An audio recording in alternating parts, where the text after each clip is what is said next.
Richard Southern joins us once again. Richard, it sounds like you've brought me a desert mystery. What's happening here? Yeah, I'm going to tell you about this, and then maybe you tell me what you think this could be, because this is a real mystery and a real interesting story. So the other day, Erica, there was a crew out in a helicopter. They were counting wild sheep in the middle of nowhere, Utah, but they spotted this, and they landed to check it out. What it was an object 10 to 12 feet tall, embedded firmly in the ground. Turned out to be a three-sided monolith made of stainless steel. Erica, are you familiar with the movie 2001: A Space Odyssey? Vaguely familiar, yes. Okay, so it's a great movie if you haven't seen it. A monolith plays a big role in that Stanley Kubrick film, and that's what a lot of people thought of when they first saw this. It's like, oh, it's 2001.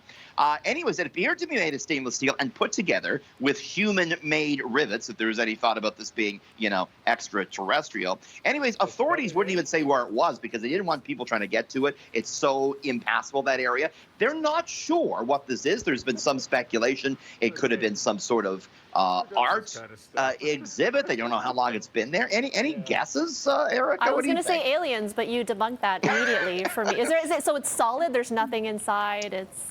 There's nothing inside. They actually climbed up to look at the top. There was nothing on top. I think even though they said there was man-made rivets, I'm going to go with you. Maybe aliens. It's like that, that show Ancient Aliens, where we're like, it's aliens. That's what we're going to go with.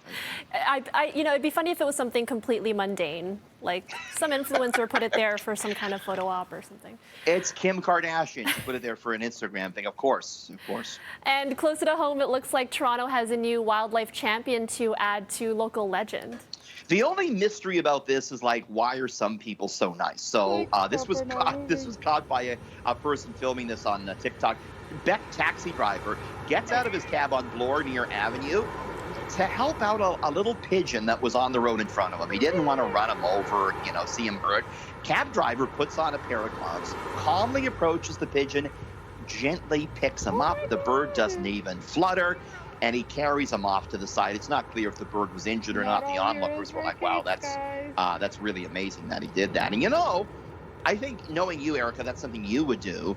I gotta admit, I'd probably just swerve around the bird and keep going, I think that's what a lot of Torontonians would do. But I mean, if that taxi driver was able to pick the bird up, it does seem like maybe that bird was injured. It couldn't move at all, right? I remember there was a guy that took a raccoon on a Segway the other couple of weeks ago. So this is kind of a growing trend in Toronto here right now. Let's be nice to our wildlife here. Yeah. And we spoke about gifts a bit earlier this week, but it's a month until Christmas. I still haven't done my Christmas shopping.